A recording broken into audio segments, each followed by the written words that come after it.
Welcome back to another episode of. Well, actually, we're probably gonna just spin this off and make it your own, right? No, Come on, we can no, do the Brent Wright podcast for no, sure. no. This is Well, yours. whatever. We'll do Loanology. That's fine. We're gonna do another episode here with the one and only Brent Wright. We got him in the building here today. Cool. Thank you for having me. I appreciate it. Actually, we're in your building today, so Yeah, we are in conference room. absolutely. So, yeah, we hit it off so well last time that we definitely wanted to do another one here with you. And before we jumped online, we were talking about commercial real estate and all of the woes that you think are coming up here on that. Right. Yeah. I mean, again, going back to 2020, I went down a rabbit hole. You know, when the world shut down. Oh yeah, Group of investors and I were talking, and it's all starting to play out what I said back then. And I told my buddies, I was like, man, if offices can stay within 5 to 10% productivity in either direction, I was like, every city's in trouble. And yeah, they're like, what? And I'm like, well, office space, man. I was like, thinking as like an entrepreneur, kind of more of a business owner kind of mindset. I'm like, if I don't have to pay $100,000 on a triple net lease, right, the property taxes, the insurance, the liability, the utilities, every time you flush the toilet, every time your internet, your desk space, maybe a sexual harassment thing, maybe somebody says something, whatever. I don't have to deal with any of that and let you work from home. yeah. 100%, I'm going to do it. Oh yeah. Well, we were even talking about that too right after we filmed the last episode. That I think you said some companies like actually paid their employees, like gave them extra money, like, hey, go move somewhere else, right? Yeah. I think it was in August of 20, I read an article. I think the company was Spectra out of San Francisco. Yeah. And they were reducing everybody's pay slightly, but they said you can move anywhere in the country, and we're giving you, I think it was 20 or 25,000 to move. Yeah. Out of San Fran.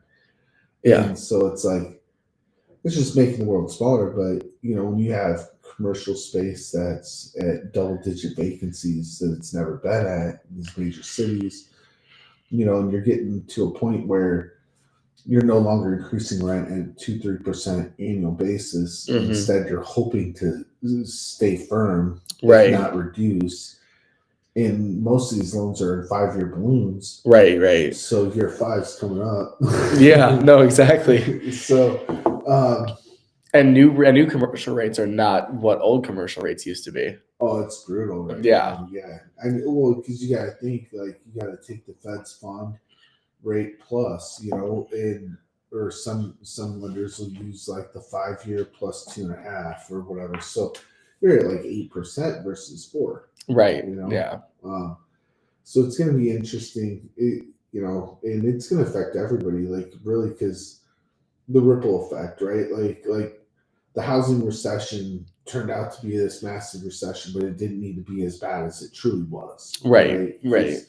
But once people stop spending, they stop doing this, like, it affects everything going down. And, less and less people work in the offices. They're not going out to eat at the local diner. They're not Right. grabbing coffee, or drink after work. Like, so all these businesses are feeling it.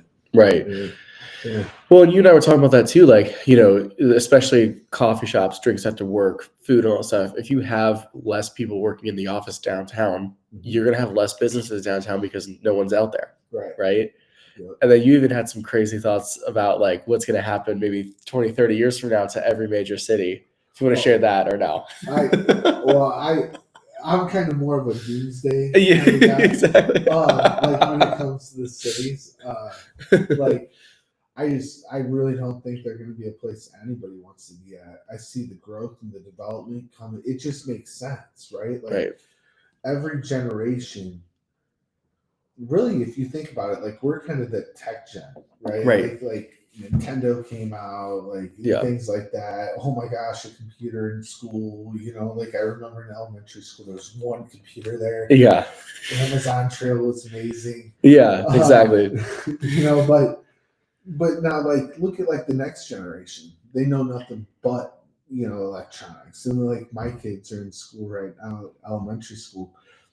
and half of the stuff that they do is on a tablet or iPad or Chromebook. So every generation is more tech savvy. So it's just going to make sense. Like, why have all the overhead? Maybe set up some training facilities. Like light industrial. Like if I owned that big office in Chicago, the way I do it is get rid of it. Right. Have people work from home. Yep. And I'd set up a northwest and kind of southeast side location. Yep.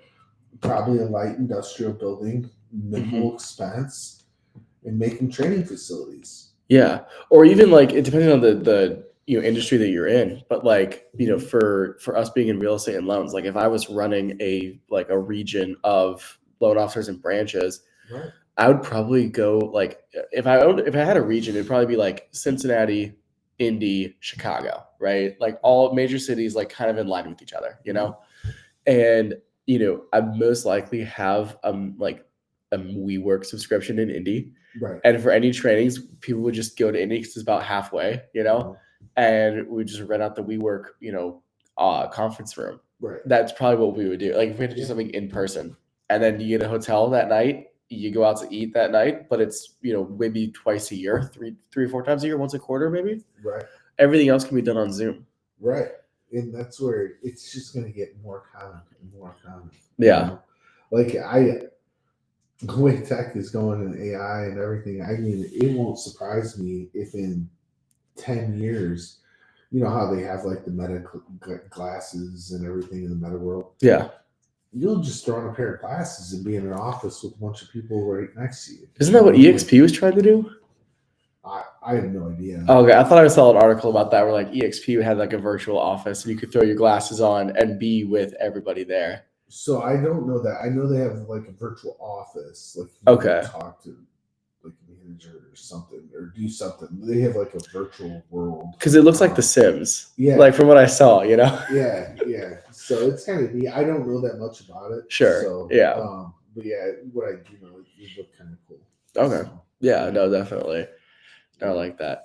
Well, and I think too, like, a lot of cities are going to have to really compete for people to stay in, and not just like big cities like Chicago, but just cities in general, right? Right. So, the mass appeal that a lot of rural places in Indiana have is, hey, just get some Wi-Fi over there. Like, make sure you're well connected. That way you're on the grid.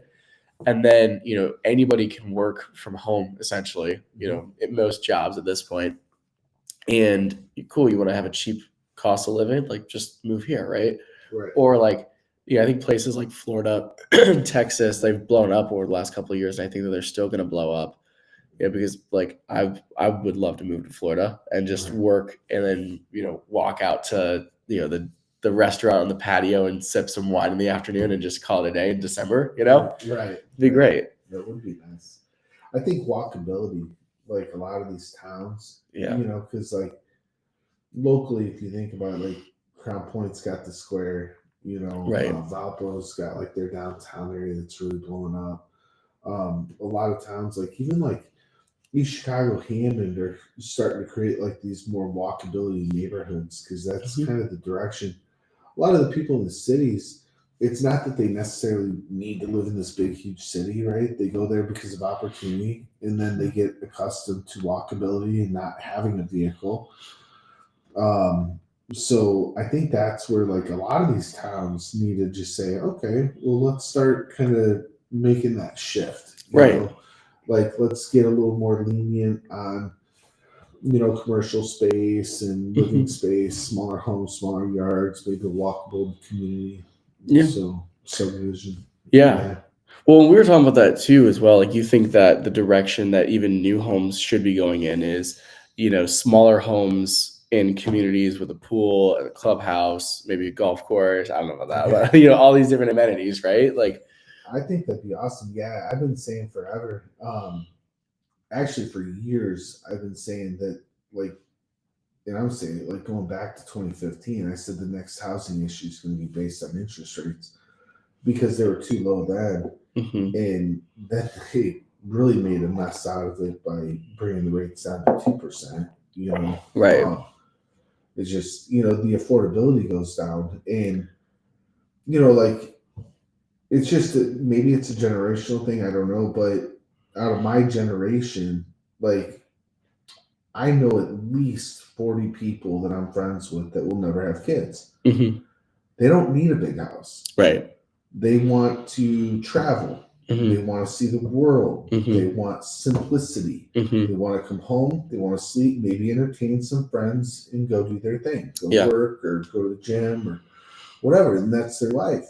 So they don't need like these huge homes. Right. You know? Like Yeah. I'd love one day, I was telling somebody, and I'd have to have a lot of money to do this.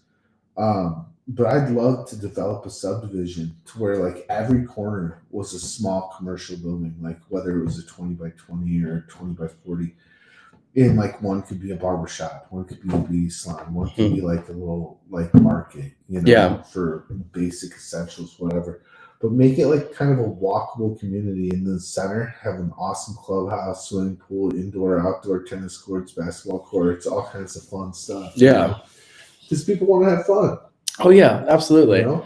Yeah, and to your point too, I think that a lot of, especially our generation, where people aren't, like you said, they're not getting married, they're traveling more, they're more experience based than anything else, right? And so we don't need huge homes to the most we need is, like in that scenario, would be a big enough backyard to have a dog. Like that's what most people do at this point.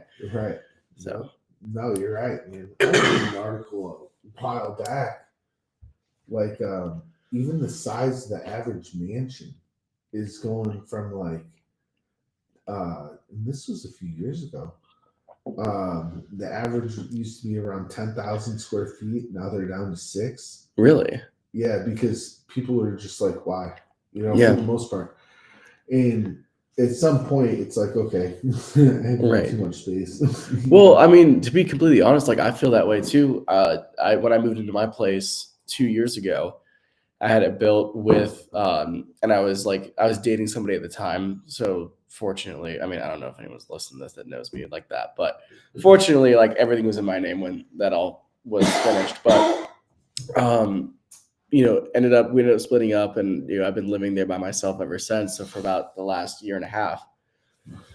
And it's, the place that I'm in is like 2,400 square feet, but then there's also a basement.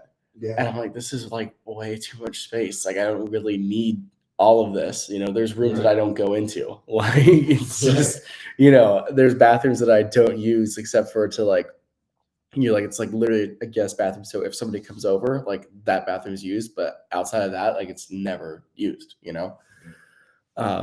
So yeah, no, I totally feel that. I was like, in my mind, I'm like, I would like to downsize, but then I've ran the numbers multiple times. I'm like, I would downsize and pay the same amount per month or more. I'm like, yeah. this is dumb. Yeah. So you're going to stay put, right? Yeah. Interest rates. But, maybe one day you'll fill it up. Right. Exactly. Yeah. So, yeah, I totally get it. When we built ours, we don't have a basement. And I, family of 5, 2 dogs, and we're like 3,700. Yeah. And we could honestly, like, if it were laid out different, we could easily be happy in like 24 to 25. Like, no, Oh yeah. I would love to be back in like what I grew up in, like 1,200 and then a basement. Yeah. Yeah. I think mainly just because I'm at heart I'm a minimalist. Yeah. I hate the buying of random stuff. Oh, dude, for sure. Like literally, so a funny story. I had a baby grand piano. Okay. I got it for free. Okay. From a realtor. Didn't know it was from this realtor at the time, which was funny. But yeah, so I saw a post on Facebook that this like junk removal person that I know was like, hey, getting rid of, someone wants us to take out this grand piano, and like I'd hate to like actually like throw it in the dump. Like, does anybody want it? And I was like, I got a U-Haul, I'm driving over there right now. Picked it up, moved it into my house. So I just have this grand piano. I don't even know how to play. It's not even tuned up yet, but I need to get it like fixed, right? But that's the example of like just random stuff, right? Like you gotta put things in there, because like if I don't have this grand piano in here, then like the space looks super empty. Like I need something. Yeah. It's the more space you have, the more stuff you have. Right, exactly. So yeah, it's just the world's shifting right now, I think, because the higher interest rates, right? Inflation. The report came out the other day wasn't good. Well, it wasn't good, but like it really didn't change much. It was just moved up by 0.1%. Right. Right. Which, if you go back to the 7-8% that it was going up, and then I think it came back at 3.8 this time. So this is a big jump over 3-4 years. Yeah. Like if you compound it like that, but they need to raise the Fed's fund rate personally even higher to really get it down. Yeah. I don't know. I kind of like being able to get money in the bank now, though. Yeah. That's kind of nice if you have some money in savings or money market. Yeah. And there's the other side to higher interest rates too, right? Right. I mean, I think most of us know what's going on in the world, Right. Like wars and all this stuff. We're probably closer to World War III now than ever. Right. Like, Right. And higher interest rates hurt certain countries because the less that people can afford to buy, the less that some of those countries can produce and make. Right. Yeah. So, which, if you get ready for war, the last thing you want is your enemy to have a lot of money. Yeah. No, definitely. And I mean, I think that, I don't follow like geopolitics like that as probably as closely as some of you as some people, right? But I don't know, like, do you think that we would actually like be like fighting, or would it be more of like, just kind of like rallying up and showing our chest a little bit? If something were to happen, Yeah. nukes probably. Yeah. Well, you are a doomsday kind of guy, though. Well, I'm not. Like, I prepare for the worst, but it's just not good. Yeah. Some of the stuff happen. I mean, it's whatever. It all plays into a role. Yeah. So, Well, my whole thought has always been, and again, I could be totally wrong about this. My whole thought is like, even like, let's say, Kim Jong-un, right? Like, yeah, objectively, everyone paints him out to be super crazy, right? Like, even he's not gonna do anything like sending nukes out and all that stuff, because he knows if that happens, like everyone's gonna die. Right? Like, as soon as one country starts sending nukes, everyone's gonna send nukes, and then everyone's gonna die. Exactly. So why even start? I know. Yeah, it takes one crazy person though. Right. So we'll see. Yeah. But my point is like in the event like a war were to break out, having higher interest rates is a benefit. Oh yeah, absolutely. Certain economies. No, definitely. So there's like one benefit of it being higher, but yeah, no, for sure. Really, because like going back to the commercial side, I know we got off of that, but yeah, but like from my understanding, I could be wrong, but all the reading I've been doing is the Fed's the only one that can back the commercial lending. Really? And so, because like mortgages, right? You got Fannie Mae, Freddie Mac, right? They're still under conservatorship or whatever, right? I can't wait. I'm gonna tell you what, man. That's gonna be an investment. You should buy up some of this like Fannie Mae, Freddie Mac stock. Yeah. Because eventually the government's gonna have to release their reins, right? Do you think? I mean, they still haven't, and Fannie Mae and Freddie Mac have been more than like cash cows for the government. Oh, it's insane, but they have to. I was reading something like it can't last over. I mean, they can. Sure. Yeah. Oh, of course. Yeah. I know under Trump he was talking about releasing them. But I'll tell you what, man. I get some extra bucks. I'm buying some of those shares. And I'm sitting on them, man. That could be a huge investment. But so commercial doesn't have that though, right? Because they're all portfolio style loans, and then the Fed backs the banks. So that's kind of where that's at, Right. No, for sure. Well, and like, I'm looking up conservatorship. Yeah. So independent community of, what is this? Is this the independent community of mortgage bankers or something? So it's a road to conservatorship and return of profitability. 15 years is enough. That's where they're at now. Is they're saying like, hey, after 15 years, like you need to let them go. Yeah, that was like, because 15. 2009 they took them or 8. Let me see here. We might be going on 16. Yeah, because I think this is something it has to 20.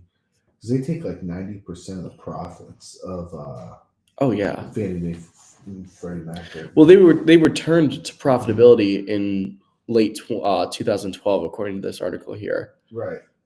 And then in 2013, they began to repay their debt to the Treasury. By 2017, the GSEs had completely repaid all the aid they received, plus 10% in 2017. Right. Imagine all of the money that they made from 2017 till now, especially in 2020. Oh, you want to hear something crazy? Which you probably already know about? What? So I think it was the end of 2020 or the end of 2021, but Fannie Mae and Freddie Mac came out with a adverse market fee on refinances. Do you remember that? Yeah, where they started charging additional fees because everybody was refinancing. They were trying to slow them down. Exactly. Well, so it was an adverse market fee, which what the heck is that even, right? And also like a penalty, right? I think it was I don't know if it was 50 basis points but it was some kind of an adjustment on the rate for a refi. Right. Let's see, adverse. Yeah, I love things are in the favor of like Main Street and no, we gotta change that. Yeah, it was 50 basis points of the loan amount charged on for refinances backed by Fannie Mae and Freddie Mac above 125%. So let's look how much volume did Fannie and Freddie close in 2022? Insane. $69 billion. That's so it? More than that. Okay. Oh, hang on. That's multifamily. Hang on. Yeah, I mean, you got to think almost every house in this country is backed by them. Yeah. I mean, there's more portfolio now, but it should, because I think its average is like $3 trillion in total mortgages that are done. Was the annually like back in the heyday, right, of like the last couple of years. Right. And normally it's around like 1 to 2 trillion, I think, if I'm correct on that. Yeah. That makes sense. And so let's just assume, right, that this is gonna get a shot, but whatever. Let's just say you're doing like 2 trillion in 2022, right? Mm-hmm. So that is $2 trillion times 0.005 for 50 basis points. So that's another 10 million in revenue. Right. That went, and if the government's taking 90% of that, and that's just in 1 year. Right. After, again, in 2017, they had already paid everything back. Oh, they're making so much money. Oh yeah, and that's insane. Like in 10 million, that's nothing. That's just like kind of the penalty, Right. That's not the. Yeah, that's 50 basis points. That's nothing. Right. To these guys. Yeah, it's insane how much money, It's kind of weird because like when you get into it, it's funny because everybody thinks like, oh wow, I go to my bank, I get a loan, and most banks will keep it, right? They don't sell it off or whatever the service like Wells or Chase or whatever. But it's like at the end of the day, nobody's loaning out their money. Right. Yeah. No. It's like it's just a pass through. Like they'll loan out some money temporarily, and then they take that. Hey, Fannie, hey, Freddie, here you go. Thank you. Give me my money back. Yeah. And then I'm going to send a bill out. I'm going to collect that bill, and I'm going to send you the principal and a little interest. Yeah. It's like, golly, man. Well, that's like how. So this guy that I follow, Barry Habib, does a lot of like mortgage, rate updates and all that stuff. That's the guy that's failed so far, right? That's the guy. Oh, by August, the interest exactly. Yeah, like this was like a year ago. I'm like, I told everybody, like, you're out of your mind. Yeah, exactly. I'm like, dude, please, like. Common sense doesn't work. So yeah, all right. So he has this like thing where he talks about how mortgages are actually made, right? Yeah. So it all obviously starts with like, a mortgage loan officer like myself collecting the documents and funding a deal, right? Now, the company I work for has warehouse lines, so we lend based off of that. So we're not lending our own money. We're just borrowing it off of a warehouse line. We lend it to you, then we immediately go and sell it to Bank of America, Wells Fargo, whoever, right? Mm-hmm. Now they pay us, a couple, like a percent or two above what we lent out. As far as like, they'll pay us if we're lending out a $200,000 deal, they'll give us like $210,000. So now, that 10 grand's our spread, right? At that point, that bank then services the loan, makes, collects the payments, does all that stuff. They collect a fee for that, and they sell obviously everything off to Fannie and Freddie to actually secure that loan. Fannie and Freddie then bundle up all the loans into pools, sell them over to Wall Street as bonds. They use that to invest in like 401ks and all that stuff, and pensions, invest in those, which at the end of the day comes from the consumers, dollars that they use to invest. So it kind of comes full circle because that consumer goes and buys a house. Right. So it's like it's all kind of like this big circle, right? Well, it is. Yeah. It's a circle of getting paid. Exactly. Like, Wall Street's really good at figuring that stuff out, man. Oh yeah. No, absolutely. Yeah. No, that's awesome. Yeah. So, what's that guy predicted now? Because so far, everything I know that he's predicted's been wrong. Yeah. Well, I will say this, right? From what I don't watch the updates every single day. Okay. But I know that up until this whole like last year, everything he said has like been spot on, right? Right. So, and I don't know, I can't recall if he's ever like directly said, "Hey, this is what interest rates are going to be at this point." Right. I think he's saying like, "Hey, here's what we assume and what we hope things would come through," right? But now I think that what they're saying is, and again, it's so hard, I feel like, to make an accurate prediction now because there's, the Fed is like trying to keep everyone, calm and say, okay, like we're thinking about lowering interest rates, in these Fed meetings or whatever, right? And then I know we talk about this too, that a lot of it's also speculation, There's a lot of speculation. So it's like I'll listen to Jerome Powell talk, and all of a sudden, like somebody takes like 2 words. Oh my gosh, they're cutting 15 times. Like, right. And so, I think a lot of it is, speculation, but also like, okay, at some point they do have to, relax on interest rates and everything else. And, we were thinking there was speculation there was going to be cuts in March, and then there was speculation there was going to be cuts in May, and like neither of those are happening. Obviously, March didn't happen. I don't think May's happening either at this point. No. Well, and they're estimating homes to go up about 5% this year. So I was reading an article today. And the thing is, it's all supply and demand, and a big part of inflation is shelter, which shelter is homes. Yep. So, like, I was talking about this with somebody else. Another thing, like, one thing new construction's good at doing, right? Like, they hate agents when the market's doing great. Yep. They love agents when it's like, whoa, things are tight. Yep. So,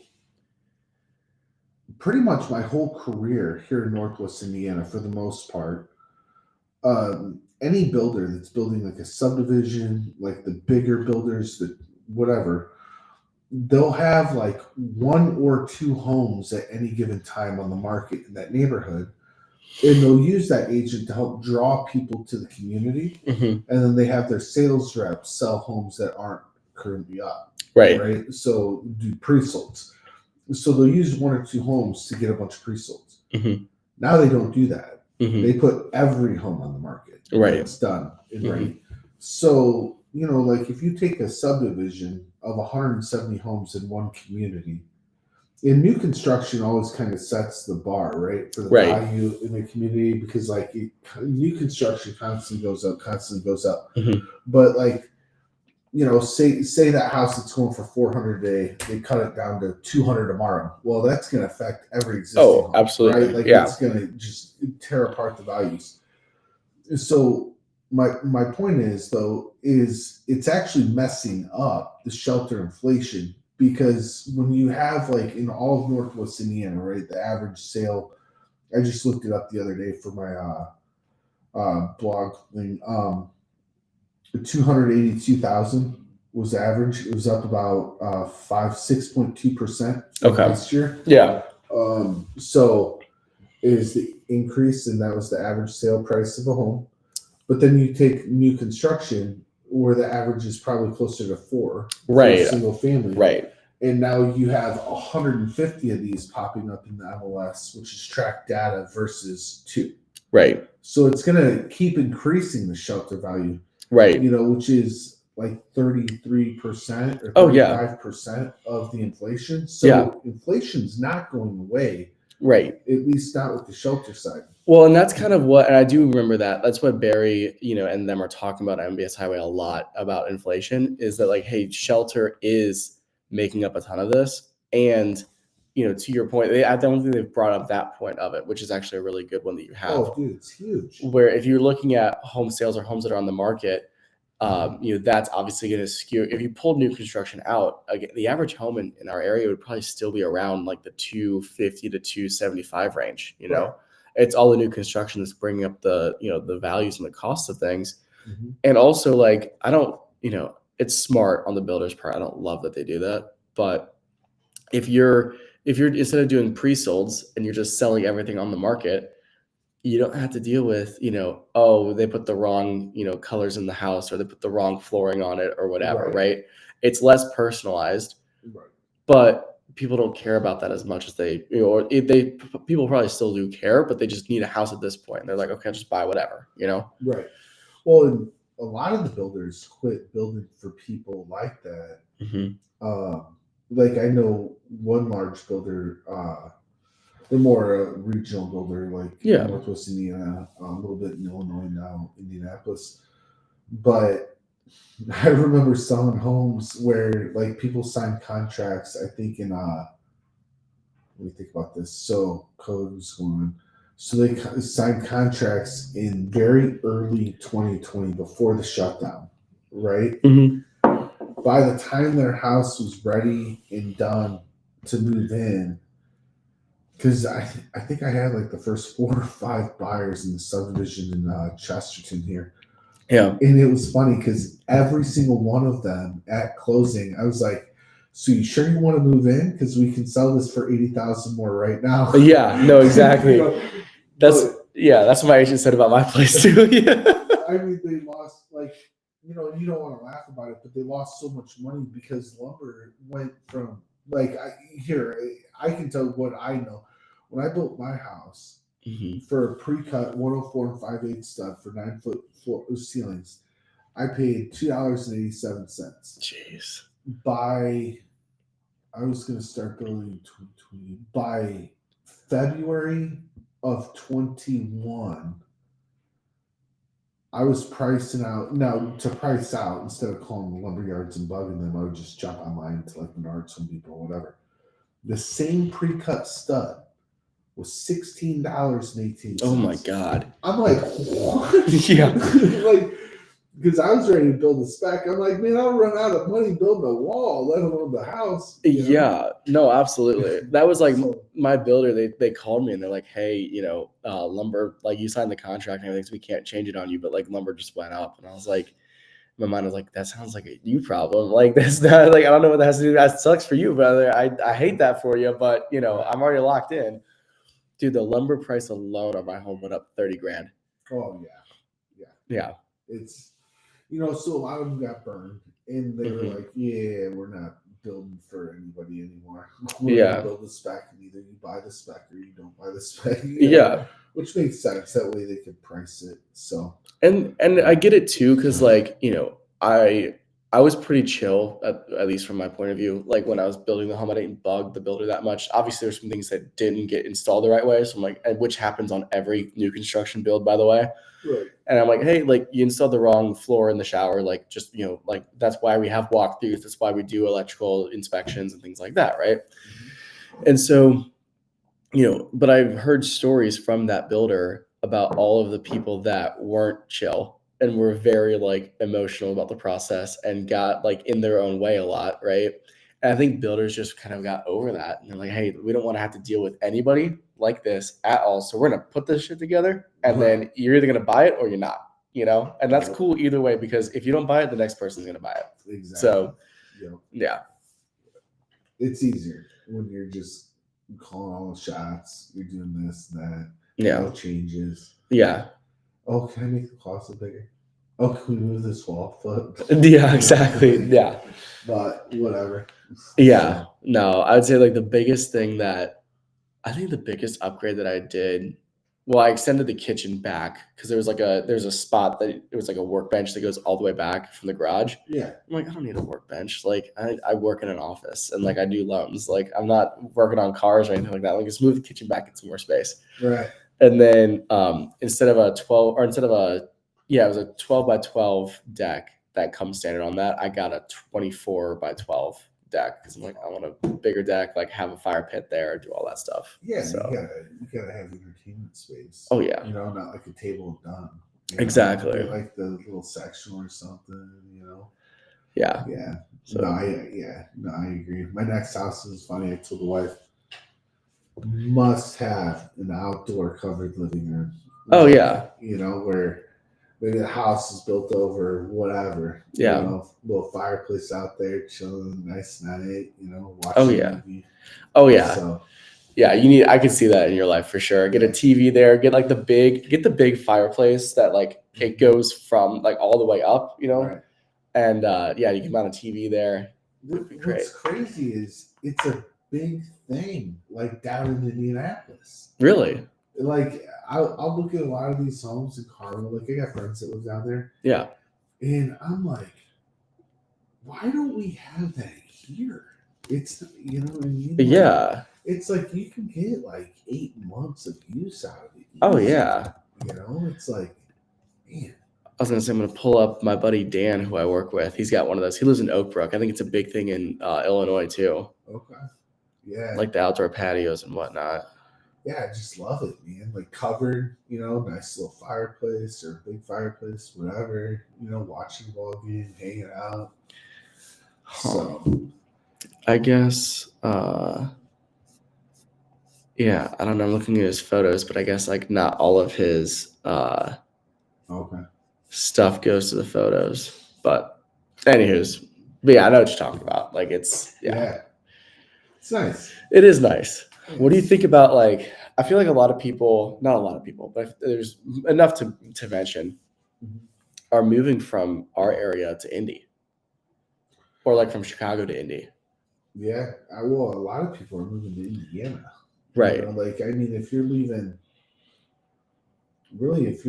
kind of that Chicago market, a lot of people are either going just north to Wisconsin or over to us, you know, here in Indiana.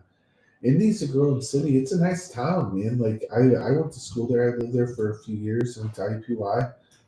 I just found out Purdue's pulling out of it, so it's going to be like Really? Yeah, somebody was telling me it's not going to be IUPUI. It's going to be IU Indianapolis or something. Okay. You said Purdue's pulling out of IUPUI. Okay. Yeah, the campus downtown. Gotcha. Combined campus. Oh, okay, gotcha. So I guess they're pulling out. I don't know. Me and some of my buddies that were roommates were talking about it the other day, and yeah, Indy was cool, man. It's like a city. Yeah, it was like a town. Like you get around it so easy. Oh yeah. Compared to like Chicago. Chicago's horrible. Right. Well, Indy's not even that big though, too. Like No. especially compared to any other major city, you know. Yeah, it's like half hour. Like at one point I moved to the south side. I was on the north side. And it's like, you know, I was that guy, right? Like every Thursday at 2:00 I had a haircut. Yeah. And so what was it? Or yeah, every other Thursday. And it would take me 15 minutes from campus to get to the north side for a haircut. From the south side, it'd take me half hour. Yeah. You know, it's like not bad. Yeah, I think the metro area is bigger, right? Like it bleeds into like Carmel and you know, what's the like really big place out there? Carmel's big, Noblesville, Zion. Yeah, Noblesville, things like that, right? Yeah. So I think that it branches out to those areas, kind of like how that would be comparable to like an Oak Brook to Chicago kind of thing. Right. Even though Oak Brook's not like really part of Chicago, Right. you know, it's still like the surrounding areas or whatnot. Right. And Exactly. I think that's really where Indy has is like it's just more. It's not just one place. It's spread out a lot. Oh, for sure. Yeah. Well, I mean, I always thought of it as like inside of the circle. Mhm. Everything in the circle is basically Indianapolis. Very little goes outside of. I think it's 465 that wraps around Indy. Yeah. Very little of Indy goes outside of the circle. Is how I was thinking of it. But yeah, it was a lot of fun down there. So I Yeah. could see people moving there. You know, My it's nice buddy, to be around. if my buddy ever like wanted to live near a city, he would move to Fishers. So, because that's Yeah. like they got a Top Golf there, they got everything out in Fishers. Okay, never been to Top Golf. I need to go. Dude, I what? need to go. We're gonna go. I wish there was one like right down the road. You know where? but- So Ringo's, yeah, the golf place. yeah. They obviously it's closed down now, but I was always telling my friends, I'm like, dude, if you could buy, there's like a church next to it, I think. Mhm. So you buy Ringo's and that church, you could easily build a Top Golf there, Right. and that would be perfect. So I was looking at it. It's pretty expensive to build one. Oh, yeah. Somebody was like, "We should bring one to Northwest Indiana, and you need like millions Oh yeah, to start." Because I was looking at it, and they even have like what size space you need, how many acres, and it was a few years back. I was like, man, we might need like 5 or 6 guys to do this. so You know? total investment is $15 to $50 million Yeah, for a franchise, right. and you must have the average initial investment of 18 million. Yeah. What's the and the profit margin on Top Golf is 2.17%. Yeah. That's insane. It's not that much. That's ridiculous.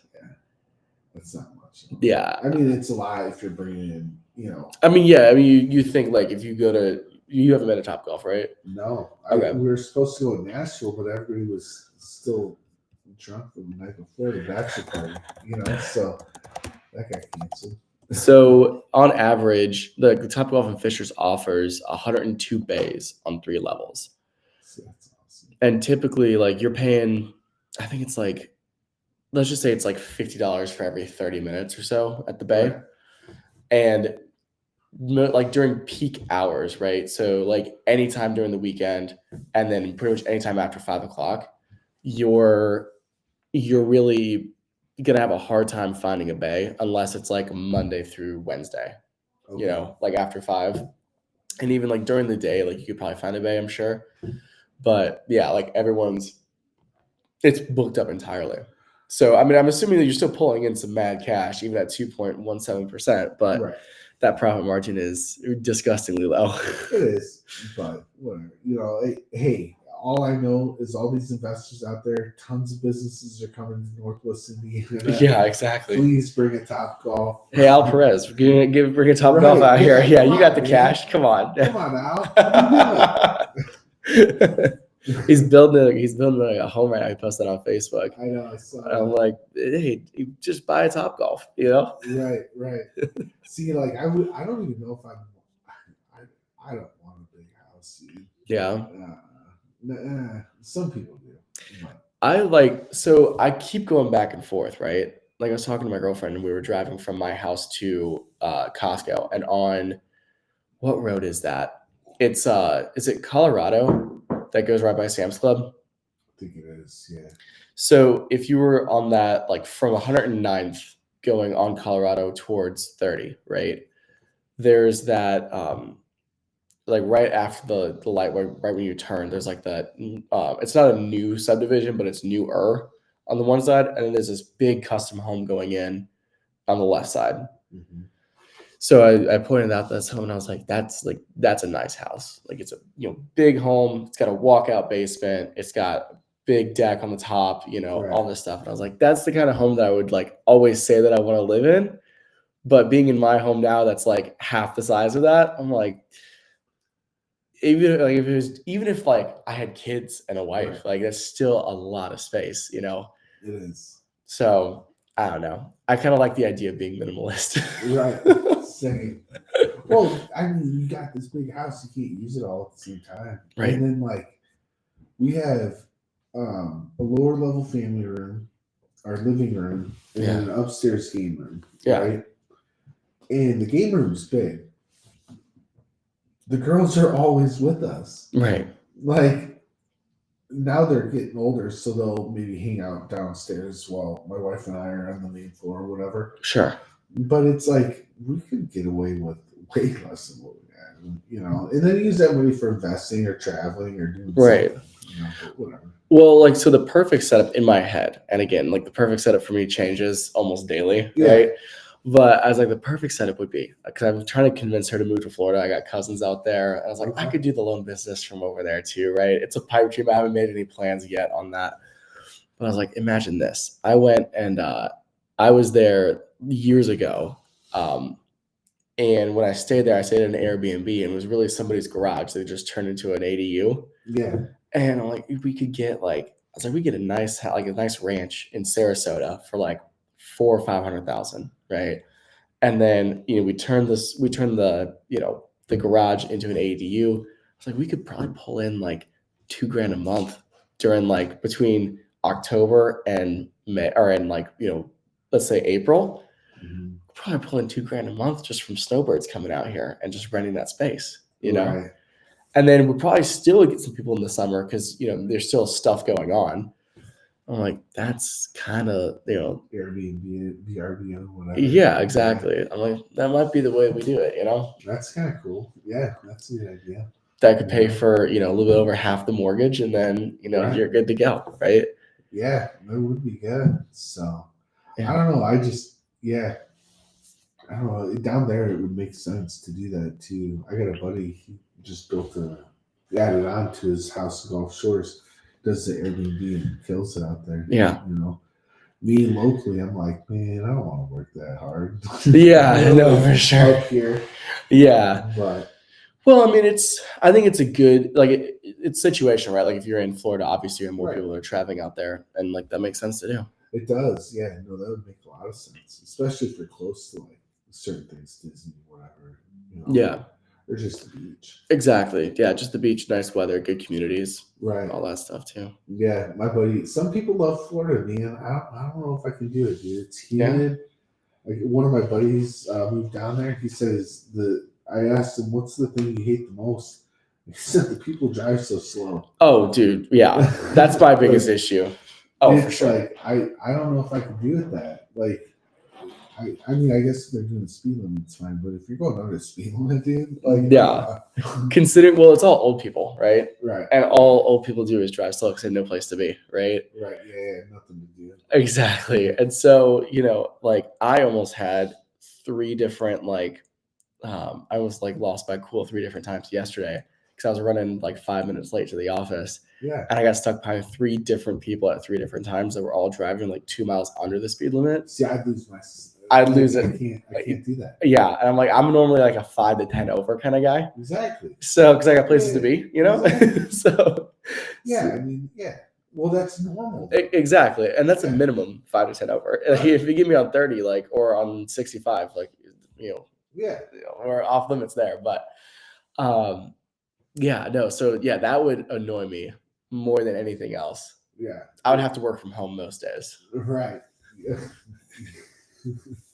No, for sure. Because I don't know. I can't even deal with it locally, like you were saying. Yeah. And it's like when you're in a rush, you almost get stuck behind the people going like 500 or whatever. Oh yeah.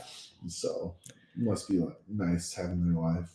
Yeah, it must be nice being retired and being able to play pickleball. And you bought your house for 2 acorns back in 1973. Right. Oh man, what about first-time homebuyers right now? How do you feel about that? Like, it's tough, man. Dude, it's so tough. But I'm telling them all, like, if you can make it happen, make it happen.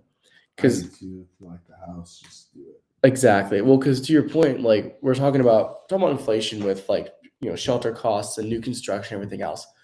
The only way that you get more inventory is with new construction, and it's so expensive to build a home right now. And even if the costs come down, they're not dropping the prices. No. Well, that's why we need smaller homes, right? Lots. Because they're not dropping the prices for 2 reasons. One, they can charge that. We've seen it now. And 2, like if they drop the prices, it's going to screw over everyone else that just bought a home, right? So they're not going to do that either. No. And so I feel like personally, like behind the scenes, what the Fed's doing is really trying to stifle people that are buying homes and stifle the price of homes as best they can with these high interest rates to allow builders time to get more inventory out there. that's kind of my thought on it. I don't know if like they're like if that's really what's going on, but I feel like it could be. And also to like the only way you get more inventory outside of that is boomers dying off. And with modern medicine, with all these other things, people are staying alive for a lot longer. That's why we have all these issues with Social Security too. Because people are staying alive a lot longer. Oh, people stay alive a lot longer and people having less kids. Right. Like, yeah. Like, so this is going to sound bad, but like Social Security, right? Like, we're working right now and we're paying Social Security not for ourselves, but for the people that already did their time. Right.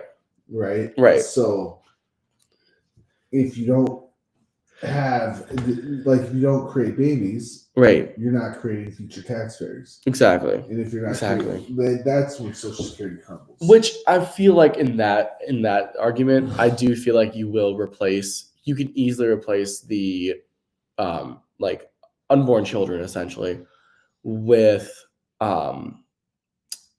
immigrants, with immigration. Well, that's why you have to have immigration. Right.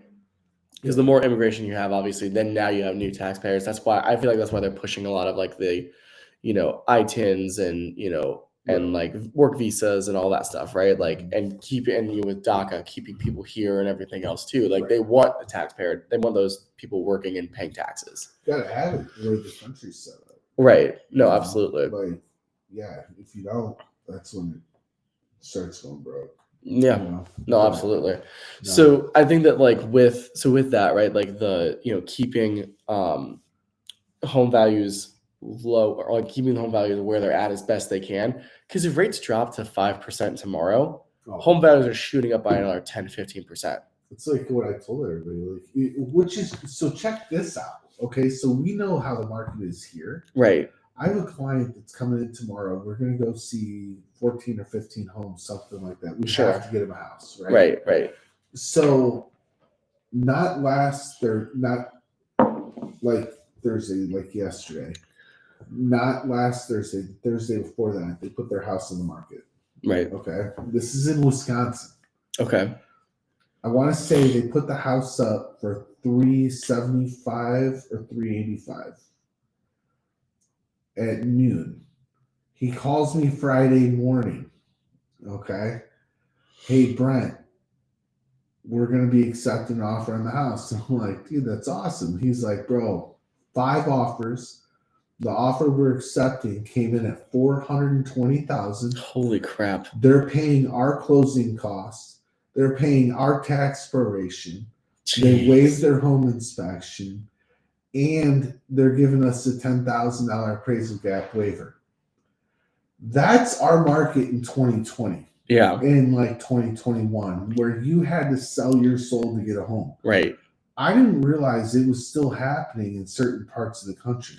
Where at in Wisconsin were they? Like outside of Milwaukee. Okay. So just not far over the border. Yeah. And I'm like, you have got to be kidding me. That's insane. Oh my gosh, man. Yeah. Like, so yeah, imagine and that's at the current rates that we have now. Right. Like imagine if it was 5. They can't go down. Right. No, they can't. And like I keep telling people, like if obviously like if rates go down, like, you and I are going to make a ton of money off of it just because people are going to be buying homes a lot faster. People are going to be refinancing. People are going to be, selling their homes because they can cash out again, all that stuff. Right. But it's not what's best for the consumer, in my opinion, that rates go down right now. No.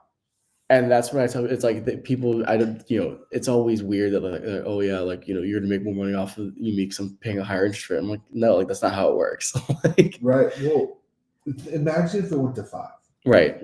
That's not low enough with everything else going up in the world. That's not low enough to get the guy at 3%, I don't think, to sell his house and go buy another home. Right. Because, dude, we're back in the cycle that started in the 40s. Right. I don't know. This rabbit hole I went down, and I'm going to save it because it can go on forever. Sure, yeah. But they all talk about inflation in the 80s. They need to go back because the inflation of the 40s is really what we're seeing. We're not seeing the numbers because they hit 19.9% at one point there. But, because that's like when what was it, FHA was created. That's when the 30-year mortgage was created, kind of coming out of World War II, right? Yeah. All these homes were created. The economy was booming. Then Yeah, we the New started Deal. dealing with inflation. The Fed's fund rate hit the lowest ever in U.S. history at that point at 1.71% average for the year. And then it started going up and they started playing the inflation game. And I truly believe we're back at that period of time. And so from the 40s until really about 81, everybody's next home got more expensive. So people stayed put. Mm-hmm. They didn't just move, they didn't just sell their home. In that same period of time, the only wage that you can track is minimum wage, right? Mm-hmm. Minimum wage grew 767%. Mm-hmm. From 81 to 21, when I did this, read it, minimum wage nationally grew 115%. Mm-hmm. But homes grew 400% Right. on average. So on value. Right. So it's like, I almost think that part of it is like, hey, let's create inflation. You remember, did we ever talk about the check? Like, you remember a few years ago you get the check from the state of Indiana? Oh, yeah. The refund the sales tax. Right. You only got that because of inflation. Yeah. If inflation was around, you would have never gotten sales tax refund. Really? Well, think about it. Common sense, right? Right. If something's $1, all of a sudden it's $2. Well, we have a 7% sales tax. So instead of 7 cents, they're getting 14 cents. Right. So with inflation, the government's making more money. Right. So it's one way to try. Here's where it's like, I almost think their goal is to try to get money out of Wall Street's hands and get it into Main Street's hands. But Wall Street's not going to let go of that grip. Right. And it's like, because the more money that people have, the government doesn't make money when, you've got companies like Apple sitting with $100 billion in the bank doing nothing. Right. But the government makes money when that money's on the ground in circulation. Right. Exactly. 100%. And so it's like they make more money on tax revenues off of individuals than probably corporations do too, because corporations are constantly finding loopholes and this and that, whatever they can. Mm-hmm. So it's like, I almost think this whole thing from the beginning was to say, okay, for the last 40 years, we've had to keep lowering interest rates to make life affordable for the average American. Right. So now you guys had your fun, Wall Street. Mm-hmm. You made tons of money. Mm-hmm. You guys are making millions and millions of dollars a year when you never did that before. Mm-hmm. So now we're going to reverse this role. Mm-hmm. And because it's almost like that, because like history always repeats itself. Right. It might not be the same trigger, but I always say like history is by far one of the best teachers you can ever, like, if you just look at it, because it will happen again. Right. Greed is one thing. It will happen. And I think we're there, man. I truly think like we're at the late 40s right now. Similar kind of markets. Because like coming out of World War II, right? Think of it like this, or the Great Depression, the Great Recession, World War II, pandemic, same kind of kickstart. Yeah. Shut down the world, like everything's this, supply chain issues, like back then, like what Ford was making, I think ammo and something else for tanks or whatever. They weren't making cars. It's kind of the same concept, right? Yeah, I mean, I could easily see that too, and I think that, like you said, there has to be some kind of major event, right? I don't know necessarily like so my question is like, who actually is even getting paid minimum wage right now? Nobody. Because like literally McDonald's is paying $12 an hour, That's my point. Here, though. like 3 years ago, they weren't. Right. Yeah. So even though minimum wage is still $7.25 or whatever it is, like nobody, I honestly, I don't know anyone that's paying $7.25, right? No. Well, they couldn't. Right. Because people weren't going to go back to work for it. Yeah, exactly. People were like, dude, we're tired of making nothing. You got to pay us. Yeah. And so where does it all end though? Because the more that you pay, now the more expensive everything else is going to be. Like McDonald's now, it's like it's a mess. $12, for me to go there for lunch. Margins. Yeah, it's crazy, isn't it? Because the companies aren't going to give up their margins, Well, but what's crazy is the margins of today aren't the margins that they had in like the 60s, the 70s, and the 80s. Yeah. We talked about this too. Yeah. Everybody's always trying to just make more. That's why we're in a hot mess right now. Yeah. No, exactly. It's a hot mess, dude. And if they lower rates, inflation's going to get out of control. I'm kind of curious what happens with the election. You know, Yeah. I mean, I already see inflation staying an issue in either direction. Yeah. You know, so it's gonna be fun, man. Yeah. I Well, don't know. we'll see. Yeah. Either way, though, like I don't. We keep getting off like a topic or whatever. Yeah. But I still look at it like if you're a home buyer, if you can find a house that you like and you're very happy with the home and you don't own a home, you need to buy the house. Right.